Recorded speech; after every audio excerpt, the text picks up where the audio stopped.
Okay, I thought you should know this. The list of public servants, social workers, correctional officers, firefighter, police officer, city planner, civil engineer, military, nurse. That includes doctors, everything public health. Okay. So public health.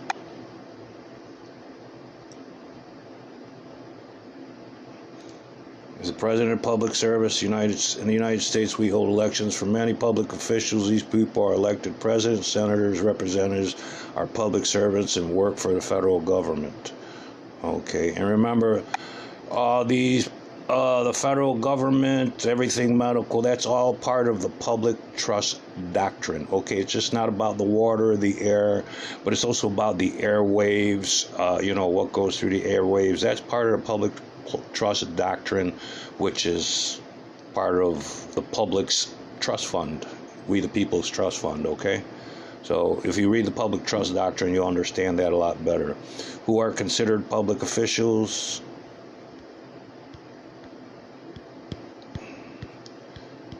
Okay, this internet sticks sometimes on me.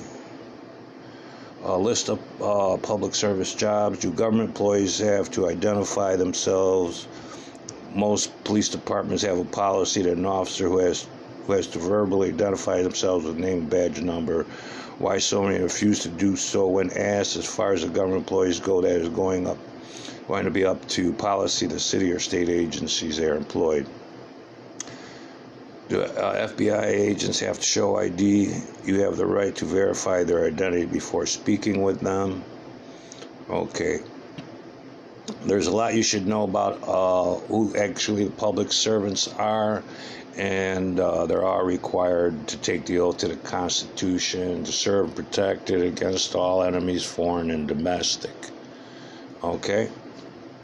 So I just thought it was really important that you should look these up. What is a public official? Okay, who are considered public servants?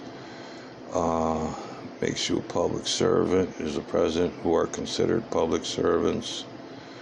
Okay, but there's a whole list, and like I said, everything medical, doctors, nurses, they're public servants, and hospitals used to be in the public trust fund. Okay, but for some crazy reason or another, politicians and the legal system along the ways decided to start privatizing what was in the public trust, much like they're trying to do Social Security now. That's in the public trust. So read the public trust doctrine to understand how that's supposed to be protected. Okay. Same thing with the tax codes. Taxation without representation was originally started in the beginning of the rule of law movement, which was called the Magna Carta. And one of the key elements in there was taxation without representation. That's why it was put in the U.S. Constitution. But as of right now, what you're dealing with is taxation with felonious representation. Okay, taxation is supposed to be in the public interest. And those tax dollars are supposed to go into the public trust. That's from the public trust fund. The public trust tax dollars are supposed to be used in the public interest, and that's how we maintain the public trust. Those are some issues you should look up. Just thought I should mention that to you. I read about that when I was studying the Declaration of Independence, and the time between the Declaration of Independence and the Constitution was being written. I read a lot about the peoples who wrote it.